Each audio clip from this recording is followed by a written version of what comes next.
Muy buenas noches, muy buenos días. Como siempre, Metrópolis con ustedes, ya casi despidiendo el año en este noviembre. Noviembre con neblina, noviembre con lluvias, pero noviembre también con altas temperaturas.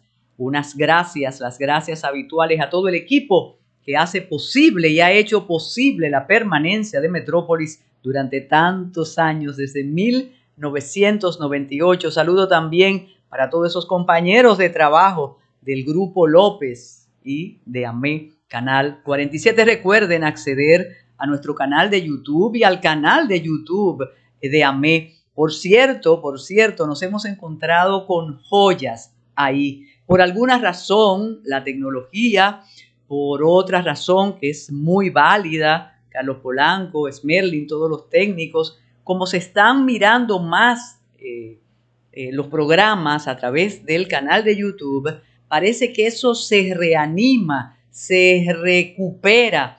Y yo he visto programas de hace 9 años, por ejemplo, Carlos Polanco, no se lo había comentado, programas estupendos. Hay un programa con Melvin Mañón, muy emblemático en aquella época, que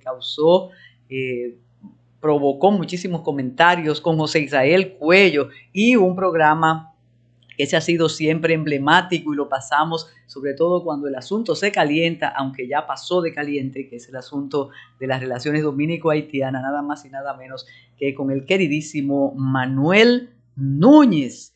Ese programa es emblemático, y con Juan Miguel Pérez. Muchos conceptos ahí ha emitido la realidad tantos años después. Podría cambiar el concepto de lo que ahí se emitió. De modo que sigan accediendo a nuestros canales de YouTube y también al canal de Next, de Ready para Exportar. De eso se trata la tecnología, de eso se trata la virtualidad. Y sí, ya estamos en Navidad en el canal. Preparémonos para unas rifas extraordinarias, don Juan. Sé que por ahí vienen automóviles, solares, casas. En la imaginación. En la imaginación también va para todas las emisoras del Grupo López. Bueno, y tenemos que comenzar con el recuento del desastre de la semana pasada. Muchos de los integrantes del equipo estupendo del canal, de las emisoras, se encontraban aquí en el local cuando comenzaron las lluvias. Jamás pensaron hasta dónde iba a llegar aquello. Jamás pensamos, ninguno de nosotros, aquí en el canal o fuera, que estábamos viviendo una catástrofe. Así mismo como se escucha, una catástrofe. Yo conversaba con Smerlin cuando difundimos pequeñas imágenes la semana pasada de lo que estaba ocurriendo, todavía sin tener el acopio de lo que ocurrió después, y la verdad que aquello fue apocalíptico, sí. Desde que ocurrió el diluvio, desde que la ciudad sencillamente se detuvo, colapsó, se llevó la vida valiosísima de muchísimas personas. Sí, son muchísimas personas.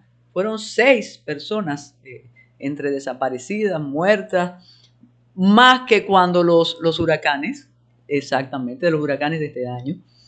Decía que no nos imaginábamos la magnitud, y a partir de ahí nos hemos pasado la semana elucubrando, valorando qué pasó, por qué pasó, y como siempre ha ocurrido en el país, y ocurre hasta con las ventas de las teleras, ahora en época navideña, politizamos el asunto.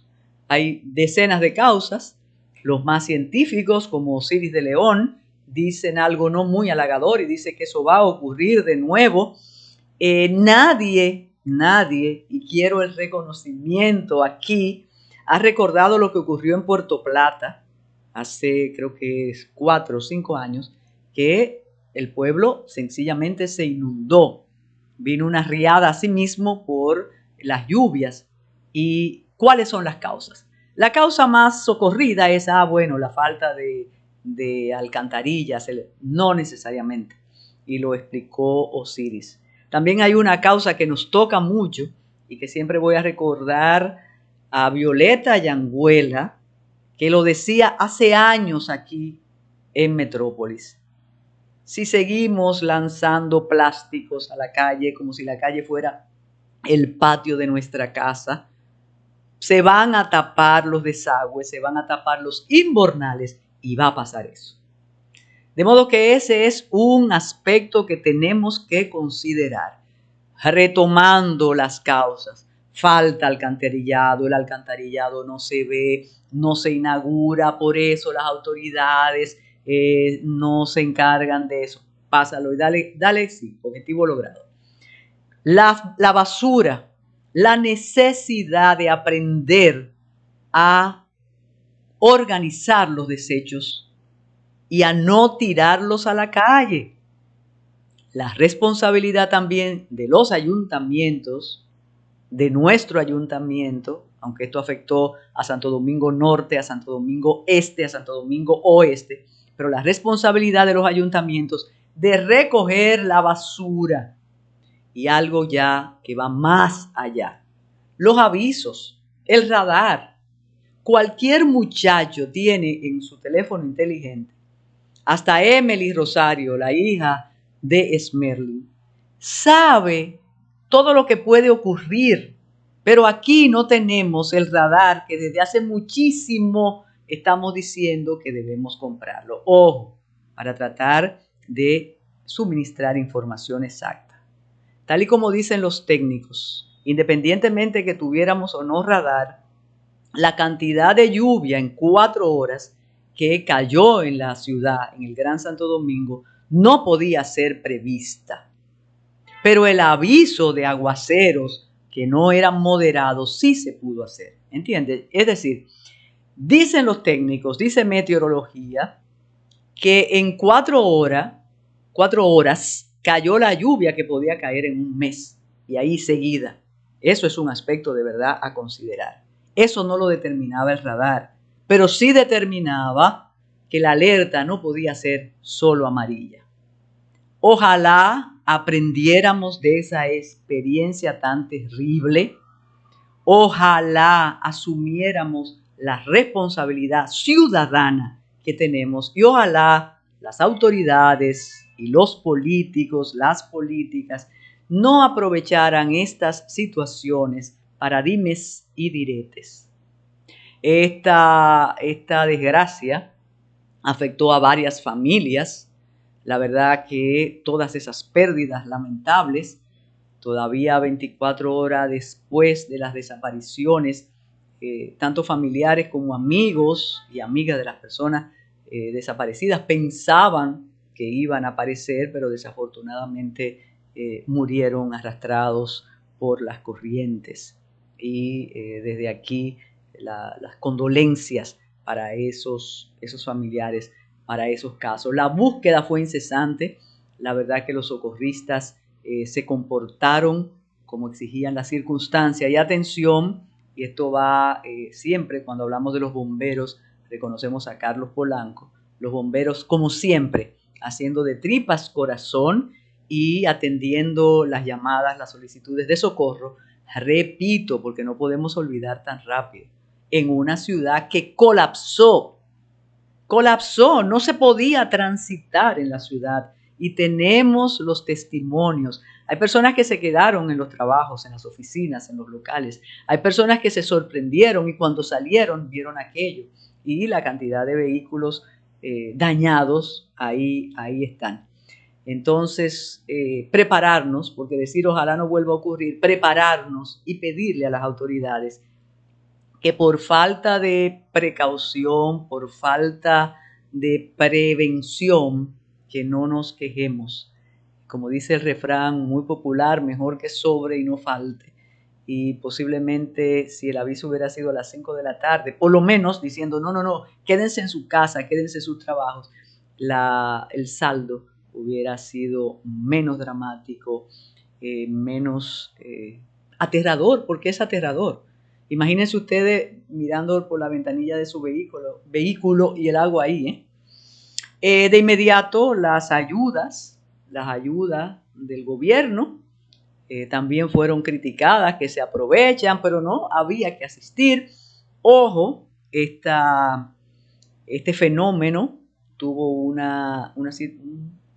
una característica diferente a cuando las lluvias afectan las zonas marginales, que también afectaron a los sectores de clase media y de clase alta, y ahí apareció otro de los grandes problemas nuestros, la corrupción detrás de los permisos para construcciones, la corrupción y la irresponsabilidad cuando te venden un edificio estupendo, formidable, hermoso, pero está lleno de vicios de construcción, no te garantiza nada, y con el menor aguacero o el mayor aguacero pasa lo que pasó en muchos edificios, de esos edificios en zonas privilegiadas, que los parqueos realmente no sirvieron para nada.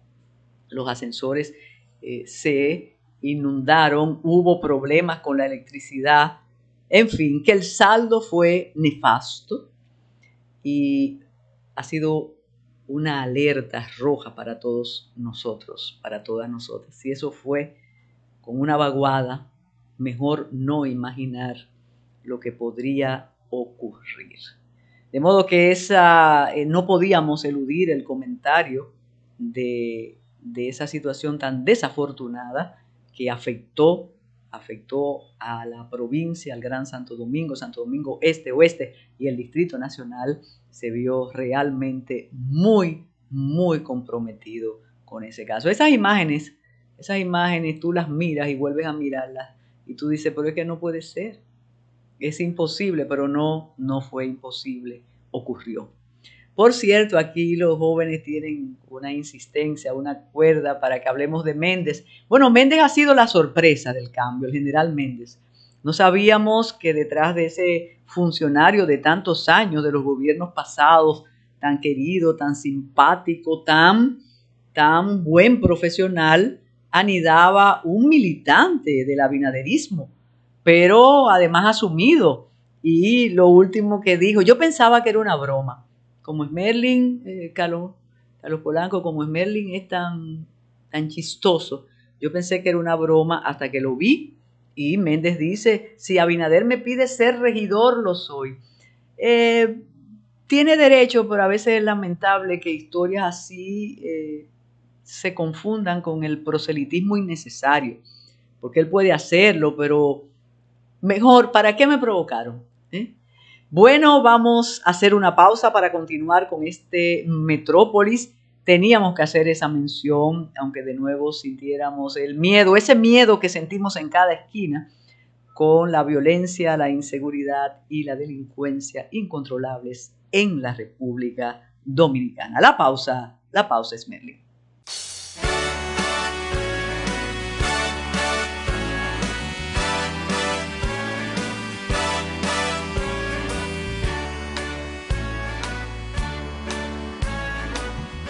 Bueno, y comenzó el censo. La pregunta ahora en cada esquina es, ¿te empadronaste? ¿Te preguntaron? ¿Te visitaron? Y tenemos que hacer un poco de antes, de durante, y esperamos que el después sea positivo. El censo se postergó por la pandemia. El censo se postergó por urgencias que ameritaban ser atendidas antes que indagar qué tenemos, cómo somos, cómo vivimos, que eso es muy importante, muy importante. Pero ¿qué ocurre? Se mezclaron una serie de obstáculos, una serie de imprudencias de funcionarios muy importantes de este gobierno, que parece como, aquí hay una parte del funcionariado que tú dices, pero de verdad son funcionarios de don Luis Abinader, o son los funcionarios, es la cuota estadounidense que tenemos aquí, porque es un discurso completamente diferente, o podemos decir es la cuota de la sociedad civil, aunque la sociedad civil habla como el presidente o el presidente habla como los representantes de la sociedad civil. No sé, pero hubo unos inconvenientes, unos accidentes, unas ocurrencias que alteraron el inicio y el desarrollo del censo, lo marcaron. las declaraciones más que comentadas aquí en Metrópolis y en El País del ministro de Economía, Planificación y Desarrollo, que quizás no debió decir lo que él piensa, pero lo dijo. Total, que ninguna, no fue más allá de lo que los grupos que están al acecho, aunque son también cercanos al abinaderismo, es difícil entender. Entonces aquella declaración del ministro de Economía, Planificación y Desarrollo diciendo que nosotros somos racistas, anti-haitianos, y a partir de ahí la trocha para decir que el censo lo que persigue es saber cuántos haitianos hay aquí o legalizarlo, toda una historia que realmente no se adecua con la realidad. Y luego, por eso dije, una sucesión de detalles imprudentes que no debió ocurrir. La directora de la Oficina Nacional de Estadísticas, la muy cercana a la Metrópolis y del matutino alternativo, Miosotis Rivas Peña, que alguien le sacó aquello de todos somos Haití. Entonces la narrativa se adecuaba. Ese es un censo para los haitianos y para decir que aquí no hay tantos haitianos, todo eso. Bueno, hasta que conocimos las preguntas que tiene el cuestionario censal. Entonces sí, se pregunta que de dónde tú eres, cuánto tiempo tienes aquí, pero eso va a ser leído de una manera técnica. Claro, posiblemente se diga que aquí no hay tantos extranjeros, pero ese no es el tema. El tema es que llegó un momento que se pensó que en efecto podía peligrar el inicio del censo. Porque recuerden que el presidente y el grupo de gobierno es muy dado a poner, antes decían el oído en el corazón del pueblo, aquí ponen la vista en las redes y el oído también. Entonces, ¿cómo se iba a detener aquello? La inversión, el entrenamiento. Y la verdad que siguió firme la iniciativa que es conforme a la ley, como explicó el constitucionalista Cristóbal Rodríguez Gómez. Eso no fue un invento por decreto, eso es la ley que prevé el asunto del censo, saber cuántos somos, qué tenemos. Bueno, pero lo voy a decir después, se bromeó mucho con el primer empadronado, que fue el presidente de la República, y aquí decían los muchachos que le preguntaron, ¿cuántas licuadoras usted tiene?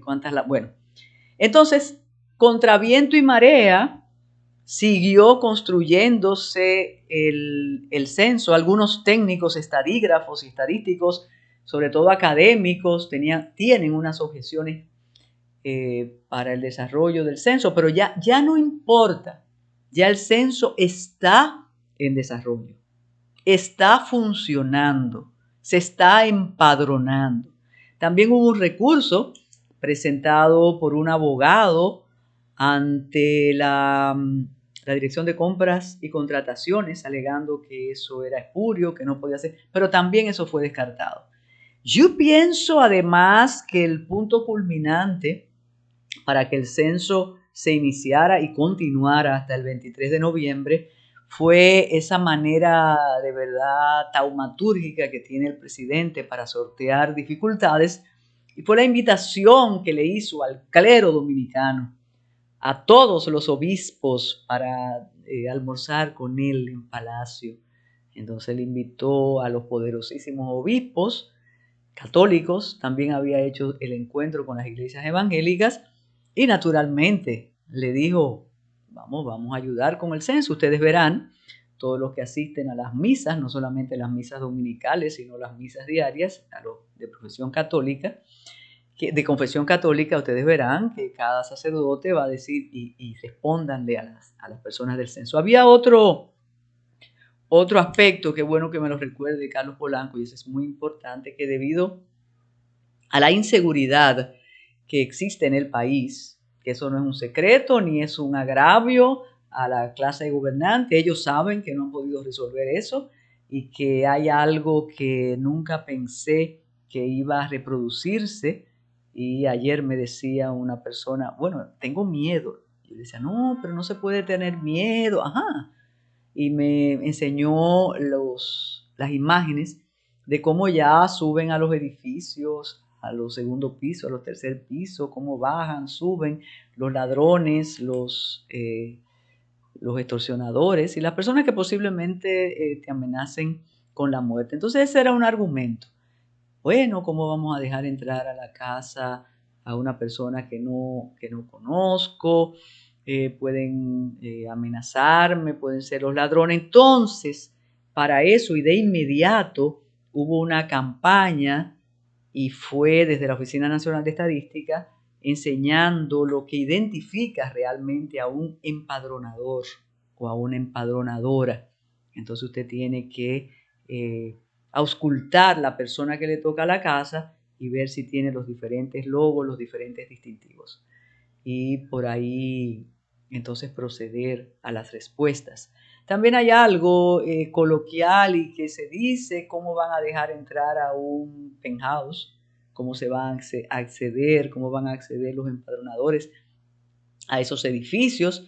Hay algunas juntas de vecinos y directivas de condominios, y aquí tenemos algunos de los comunicados de esas directivas, solicitándole a todos los condóminos, a todos los habitantes de las torres que colaboren, y para evitar el toque en tu casa y que te cause sospecha o que te cause intranquilidad, están diciendo que bajen al vestíbulo, al lobby, y que desde ahí se entrevisten con los empadronadores.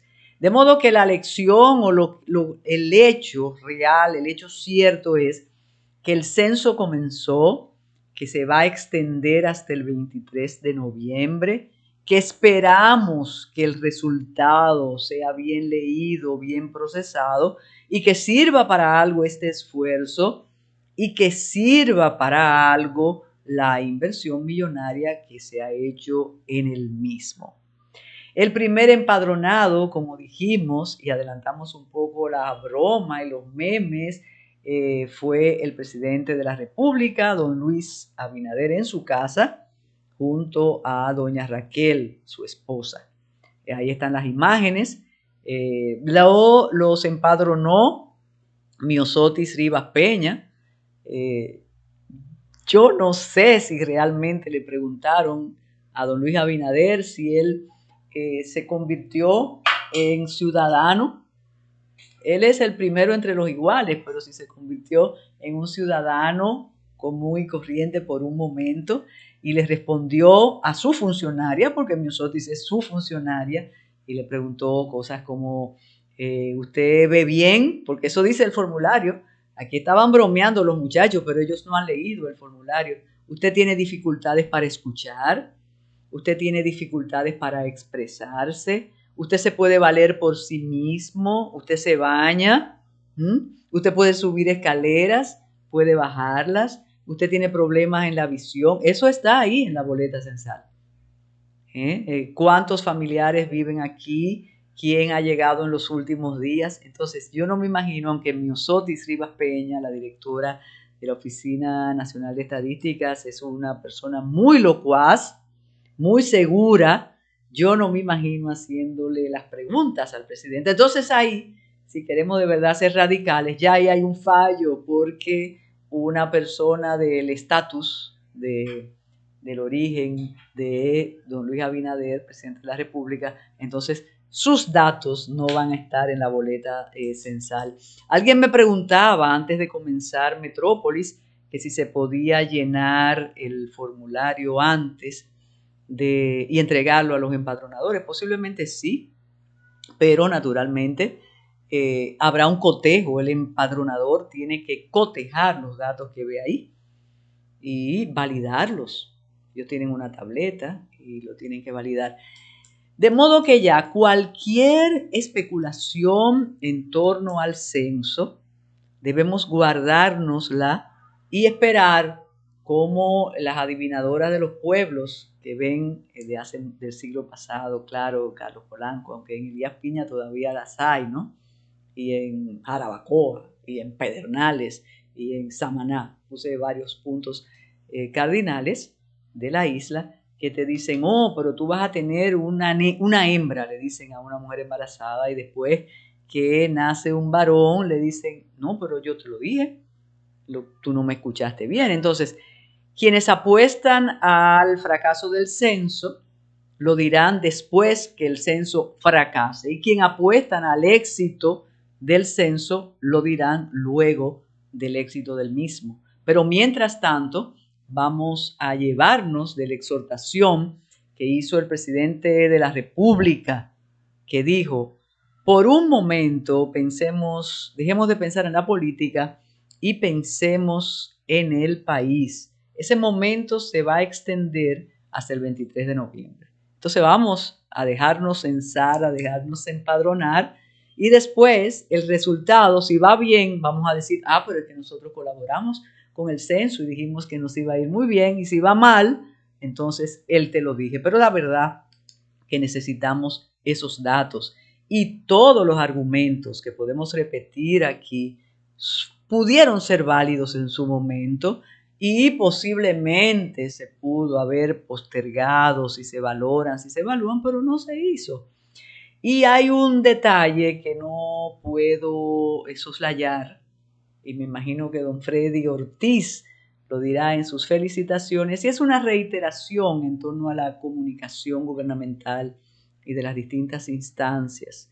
Quizás la comunicación en cuanto al censo se refería o se refiere, debió hacerse de manera más anticipada, y no cargarle toda la explicación a la directora de la Oficina Nacional de Estadísticas, que reitero, es excelente comunicadora, es muy locuaz, pero hay detalles que se necesitaban saber desde antes para obviar y evitar toda la narrativa que perjudica o que afectaba todo en pasado. Ya el censo está al censo. El censo a veces pensamos cómo nos va en la vida, y quizás los propios técnicos, los propios funcionarios del Ministerio de Economía, Planificación y Desarrollo, de la Oficina Nacional de Estadística, el director del censo,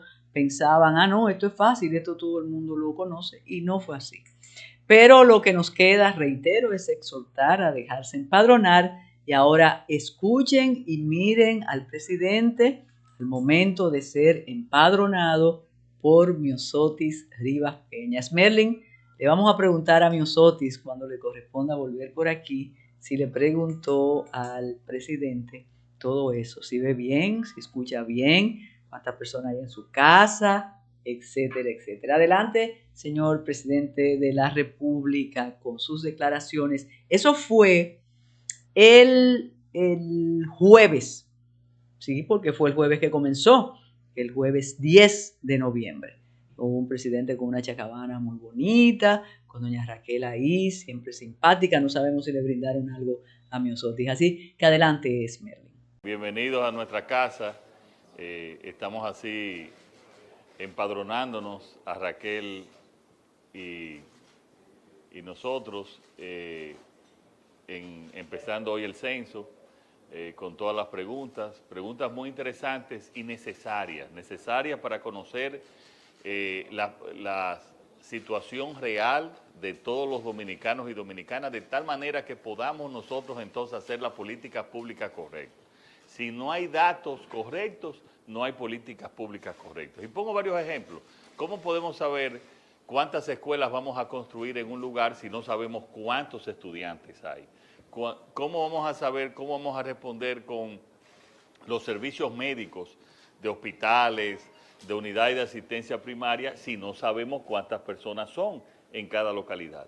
Entonces, este censo que estamos haciendo, el Estado Dominicano está haciendo un enorme sacrificio con un gran costo, que lo hemos preparado durante más de un año, tiene que ser apoyado, y apoyado por todos, porque este es un censo para el país, este es un censo para que sirva a las políticas públicas de este gobierno y de los próximos gobiernos. Y por eso yo les pido a todos que colaboren con el censo. Tenemos 10 días, o sea, este es un día, 14 días, perdón, este es un día básicamente de ajustes para cualquier situación. Y en 14 días, o sea, por eso la gente, a diferencia de otros censos, ya los censos modernos son como este, que pueden desarrollar su vida normal y en algún momento durante esos 14 días, pues se encontrarán con los empadronadores ya en el lugar definido. Pero yo le pido a todo el pueblo dominicano que colaboremos para saber cuántos somos, cómo somos, qué necesitamos, para entonces que los gobiernos, este y los próximos gobiernos, puedan entonces atender sus necesidades. Y que por estos 14 días, en lo que se refiere al censo, olvidemos la política y nos concentremos en la nación.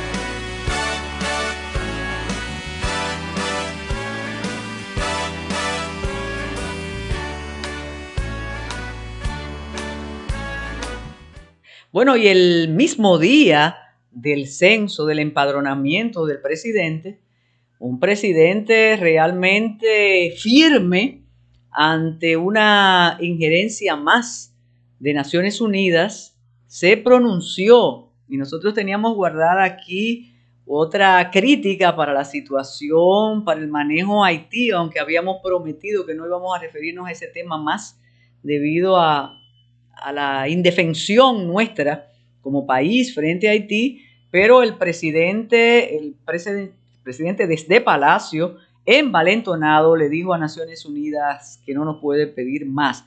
Yo no sé si eso se lo dice a Naciones Unidas, pero no a los Estados Unidos. De todos modos, queremos compartir esa declaración del presidente. Adelante, Smerlin, para continuar con el ministro de Interior y Policía. Mira, la política migratoria de cada país es potestad de cada gobierno. Por lo tanto, esas declaraciones son inaceptables e irresponsables. República Dominicana es el país, se ha sido afectado económicamente mucho más, se ha sido más solidario que todos los otros países del mundo. Por lo tanto, a República Dominicana no se le puede pedir más. Y la República Dominicana no solamente va a continuar las deportaciones, sino que la va a incrementar las deportaciones. Por lo tanto, esas declaraciones de ese señor Volker Turk en nombre de las Naciones Unidas son inaceptables y son irresponsables. Vamos a continuar las deportaciones y la próxima semana las vamos a incrementar. Esa es la respuesta del gobierno dominicano. Bueno, de nuevo el ministro Jesús Vázquez tiene encima de sus hombros, encima de su cargo, encima de sus hombros, encima de sus decisiones a una población que realmente no le ha aplaudido ninguna de sus decisiones. Cuando hay calma para el análisis, alguien dice, pero ¿y por qué? ¿Por qué a Yu lo pusieron ahí? ¿O por qué con tantos inconvenientes el presidente no decide cambiarlo? Bueno, es que Jesús Vázquez quizás no era el cargo que le correspondía. Quizás su perfil no es ese, aunque él sea muy grande, aunque él sea muy querido, pero el Ministerio de Interior y Policía tiene otras implicaciones. Pero no ha habido, y eso lo discutimos aquí con el equipo, no ha habido una semana aquí en Metrópolis desde el 16 de agosto del 2020, y ya este gobierno, esta administración tiene 2 años. No ha habido una semana que no tengamos que referirnos a las actividades, a los errores del ministro de Interior y Policía. Desde que cada uno tiene que cuidarse en el país, tenemos que buscar seguridad porque no se puede, hasta aquello de yo no soy general, hasta aquello de la percepción, caída tras caída. Pero esta vez, no, gracias, Smerlin, cuando él avisó, y vamos a ir tal día a San Felipe de Villamella, vamos a ir ahí, entonces para que todos los delincuentes se fueran, además con su entusiasmo con País Seguro, y diciéndolo el propio párroco de Cristo Rey le decía, no, eso no es así, aquello de las armas por cupones, oye, es que son como las caídas del Vía Crucis, las 12 estaciones del Vía Crucis. La verdad que Jesús Vázquez no las ha tenido todas consigo. Entonces, esta vez, como solución a los males, a la inseguridad, a la violencia, a esa desesperación ciudadana, que como decíamos en el segmento anterior, hay personas que simplemente te dicen, tenemos miedo, y tú le dices, pero no me puedes decir, no me puedes afirmar que tienes miedo, porque entonces te vas a encerrar en la casa y no vas a hacer nada. Me dice, pero es que en la casa también tengo miedo. Y las consecuencias, y son los reincidentes que están por ahí, y el microtráfico, todo eso. Entonces, el equipo de pensamiento del Ministerio de Interior y Policía se reunió y decidió que la medida adecuada es restringir la venta y el consumo de bebidas a partir de las 12 de la noche hasta las 8 de la mañana del día siguiente. Aquello ha caído como un balde de agua para los vendedores de bebidas, para los dueños de drink, para los dueños de bares, para los dueños de colmado. Y entonces, porque fue, como dijo uno de los representantes de esos grupos frente al Congreso, él dice, es que no nos avisaron. Fue un día que lo vimos en los titulares y así lo vimos todos. Entonces, después que vinieron los comentarios, Jesús Vázquez dijo algo que nos llamó la atención. No sabíamos que él tenía esas estadísticas o que el ministerio tenía esas estadísticas, pero dijo que la mayoría de los actos violentos, de los delitos y los crímenes se cometen después de esas horas y en la cercanía de los sitios donde se están vendiendo las bebidas alcohólicas. No nos dijo que eran personas borrachas que cometían esas infracciones, sí en esos lugares. Posiblemente los perpetradores, los autores, no estaban tomando o no están tomando cuando cometen esas acciones. Aquí dicen los más tigres que posiblemente estén consumiendo otras sustancias. El asunto es lo intempestivo de la medida. No sabemos el contexto sociológico, antropológico para hacerlo. Si tú quieres, entonces declara la ley seca y vamos a vivir felices todos, sin delincuencia, si ese ha sido el motivo o descubrimiento. Pero lo peor es que sabemos, cada uno sabe, y lo sabe Chu Vázquez, lo difícil que va a ser cumplir con esa medida. ¿Acaso ustedes no recuerdan lo que pasó cuando el toque de queda en la pandemia? Ay, es que fuese el momento cuando y dónde surgieron los famosos teteos, porque no obedecían las restricciones. Entonces, compraban de 1000 maneras, adquirían de 1000 maneras los alcoholes, las bebidas alcohólicas, y las consumían a ojos vistas de las autoridades o escondidos, pero se consumían. No quiero que ese sea el argumento y decir, bueno, si deciden la restricción, entonces se va a violar. No, es que intempestiva, no se anunció previamente y no era para consultar, porque oye, hay medidas que no se tienen que consultar, se acatan, cosas que pasan. Miren ahí uno de los comerciantes diciendo que ya ellos sienten la pérdida. En 4 días ellos dicen que ya sienten la pérdida. Usted verá que en el Metrópolis de la semana próxima vamos a decir que el ministro de Interior y Policía suspendió esta medida. Bueno, vamos a hacer una pausa para continuar con este Metrópolis.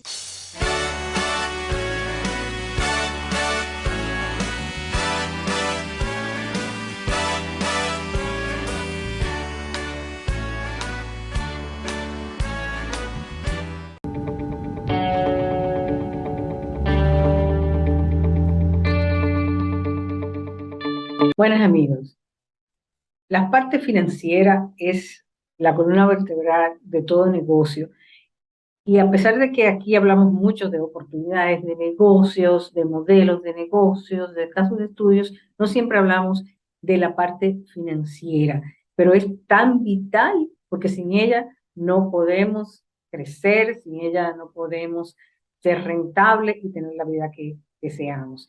Tenemos una invitada de lujo para esto, tenemos a Liliana Rodríguez, economista, que tiene una interesante sección sobre finanzas en el Matutino Alternativo cada miércoles.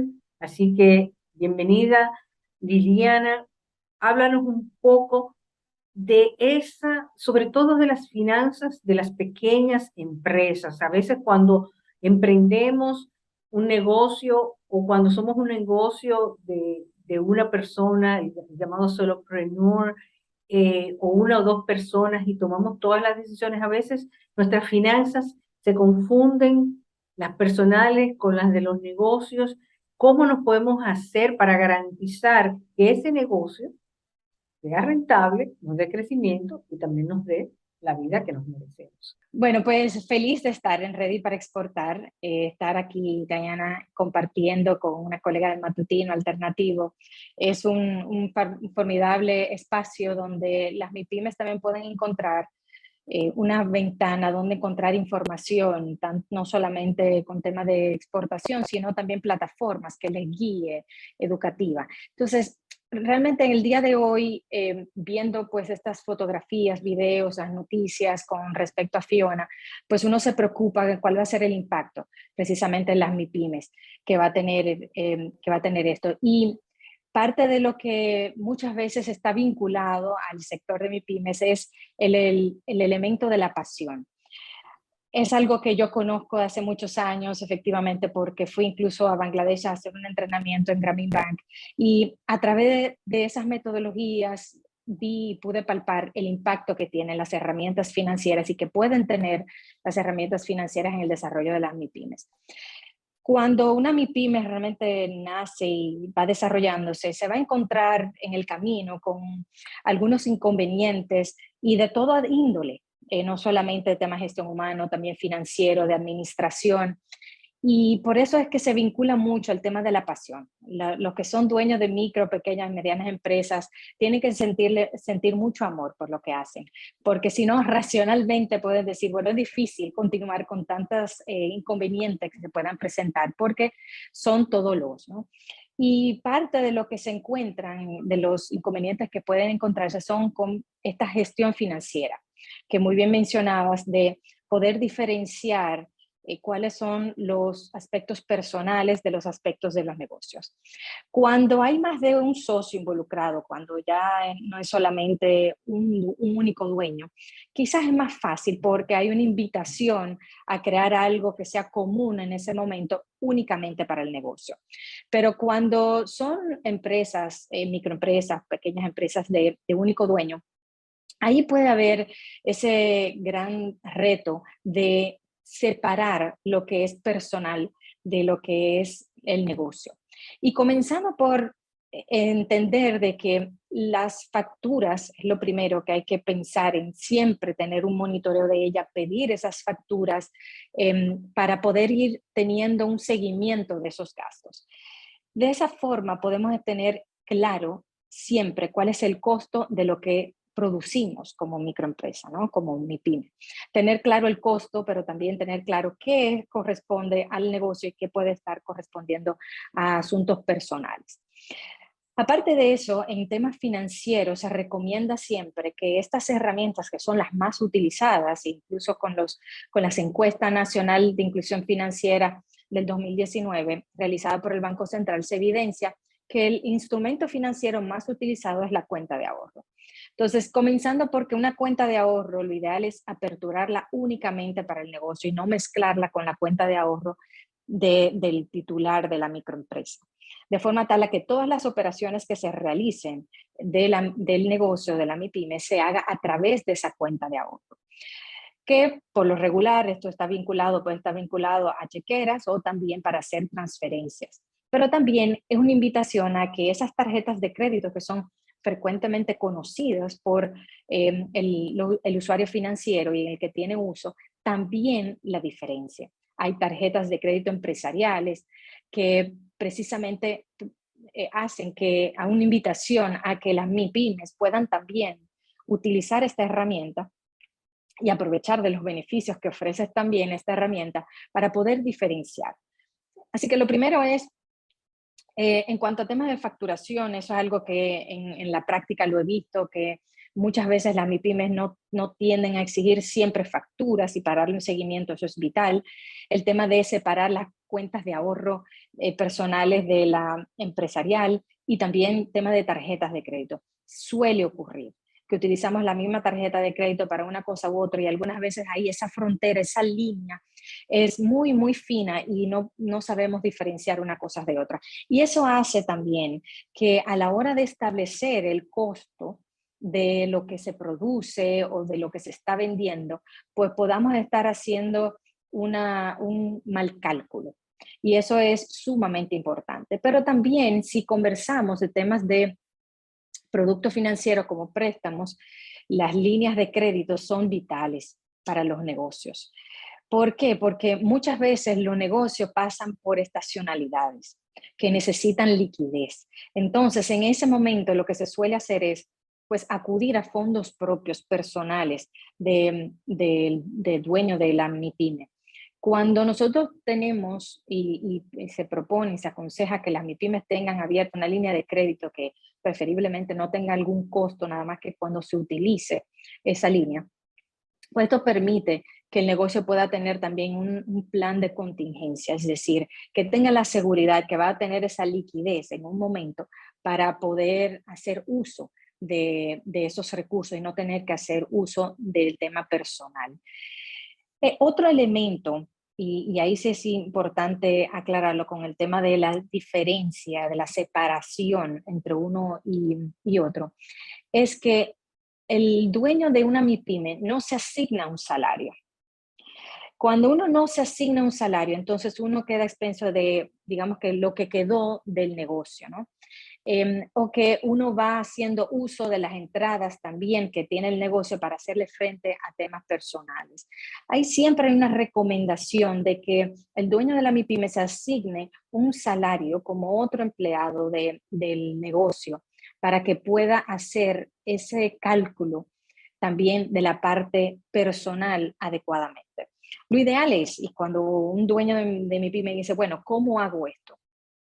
Es que haga un presupuesto de su hogar a nivel personal para determinar, mire, con estos gastos, estos compromisos financieros que yo tengo, ¿cuánto debo yo de tener de salario? Y entonces ese es el salario que debería de asignarse. Y si la empresa no lo soportaría con el tiempo, y por eso la importancia también del monitoreo, si la empresa no lo soportaría, entonces tendría que revisar los gastos personales o pensar en cómo ir desarrollando el negocio para que sí lo produzca.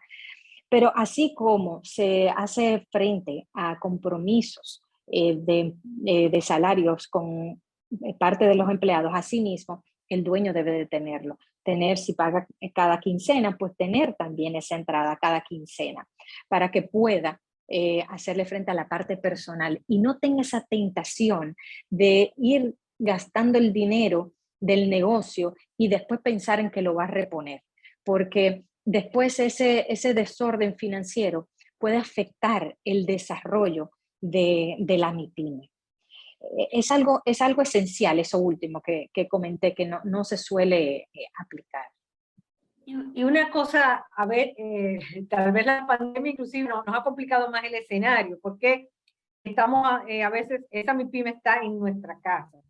Y entonces el consumo de luz es parte, estamos usando la luz de la casa, estamos usando el internet de la casa, cómo debemos contabilizar eso de manera que justamente podamos repartir esos gastos donde vayan.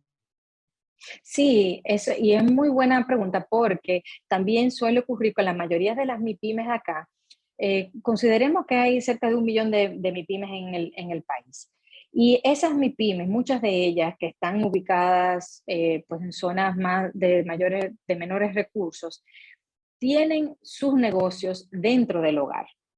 Y precisamente esa diferencia de qué es lo que se está consumiendo a nivel personal del hogar, es lo que debemos de siempre tomar en cuenta, de cuando yo voy a pasar, y eso ocurrió, que muchas personas pues hasta vieron la importancia de no tener quizás un lugar alquilado que lo podía hacer desde la casa, ver ese cambio que puede haber tanto en tema de teléfono, de energía, cuando estaba el negocio y cuando no estaba y cuando está dentro del hogar, para ver esa diferencia y computar esa diferencia en el presupuesto del negocio.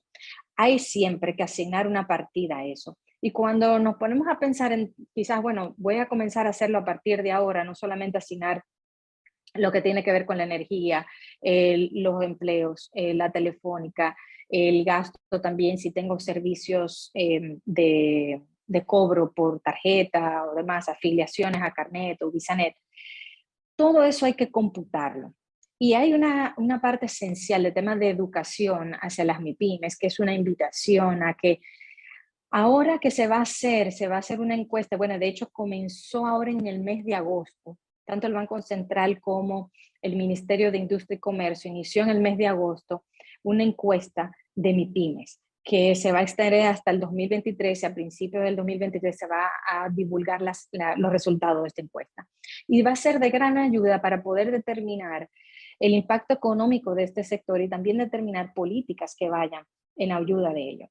Y dentro de la Estrategia Nacional de Inclusión Financiera ya hay aspectos contemplados para desarrollar de aquí al 2023, de aquí al 2025 y hasta el 2030, no solamente de educación financiera que va a estar a cargo del MIC, sino también de motorizar todos los aspectos que están relacionados con las garantías mobiliarias, también con el tema de factoring, de leasing, que esto va a permitir que los negocios, que las MIPYMES puedan tener con mayor facilidad y a mejores tasas de interés las condiciones de sus facilidades. Todo esto que está vinculado a la parte financiera, al costo financiero, también tiene que computarse dentro del presupuesto de un negocio. Y cuando esa pregunta es de cómo separar una cosa de otra, es lo que va a permitir detectar una señal de alerta de si el negocio va bien o no. Porque si no, el barco va a ir avanzando sin darse cuenta que puede encontrarse con el iceberg. ¿Por qué? Porque mientras tanto puede ser que yo tenga otras fuentes de ingreso y también yo esté mezclando esas otras fuentes de ingresos, puede ser de un trabajo o de otro negocio, y se lo esté inyectando a este negocio. Por eso la separación es vital en ambos sentidos. Del negocio, de lo que produce el negocio a lo personal, como también de lo personal al revés, porque algunas ocasiones con microempresa hay mujeres que tienen sus negocios dentro del hogar, pero también salen a trabajar. Entonces, algunas veces cuando se hace un análisis para determinar cuál es la rentabilidad de ese negocio y determinar su capacidad de hacerle frente a un préstamo, vemos que está siendo soportado por ese otro ingreso de ese empleo. Entonces, por eso es importante, esa es una pregunta esencial para el desarrollo de las MIPYMES. ¿Y qué pasa? Y es que cuando inicia una microempresa, a medida que va creciendo, también el dueño se va quedando en la parte operativa. No va definiendo las estrategias, porque la parte operativa lo va consumiendo. Y eso es algo que a medida que va creciendo, que va desarrollándose la microempresa, no solo de subsistencia, sino ya de acumulación y va avanzando, tiene que mantenerse en la mente del dueño de la MIPYME, que su negocio va creciendo y que tiene que mantener el ojo en la estrategia. Y que esa parte operativa, si está siendo muy pesada de la gestión financiera, que la delegue en un tercero que pueda, o una persona independiente o una firma, que hay de todo precios y ofertas en el mercado, para que le pueda llevar esa organización. Y si no hay eso, también hay aplicaciones. Hay aplicaciones financieras gratuitas como Spendi, pero también aquí la Fundación Reservas, por ejemplo, ofrece una herramienta desde el 2018, me parece, que pueden descargar los dueños de las MIPYMES de forma gratuita. una aplicación contable que le permite ir registrando sus gastos, sus ventas, y puede ir teniendo ahí un resumen de cuál es su resultado mes tras mes. Y esas son herramientas importantes. ¿Por qué? Porque va a permitir eso que decía, el monitoreo y el seguimiento, de forma tal que pueda ir viendo resultados financieros sin perder de vista lo que le da esa pasión, qué es lo que le gusta. Esa gestión financiera es algo esencial para el desarrollo, sin duda alguna. O sea, la parte financiera es lo que te va a garantizar esa sostenibilidad. Pero los negocios tienen que ir reinventándose porque también hay contextos externos. Porque puede ser que cuando surgiste había una debilidad o en el mercado no había mucha oferta, pero puede ser que con el tiempo ya hay otros negocios y ya entonces tú tienes que pensar en cuál es tu diferencia, que al principio era una y después a cabo de los 3 años tienes que buscar cuál va a ser tu nueva diferencia, ¿no? Bueno, hay muchos temas y así que vas a tener que volver porque no tenemos tanto tiempo, pero pues nada, muchísimas gracias, Liliana, creo que le has dado muchos tips, muchas herramientas, y la MIPYME no le gusta bregar con los números, pero como tú misma has demostrado con todos estos consejos, es esencial, si usted no quiere quebrar, es esencial aprender. Así que muchísimas gracias por tu participación hoy. Y a ustedes los esperamos la próxima semana en Ready para Exportar y en Metrópolis.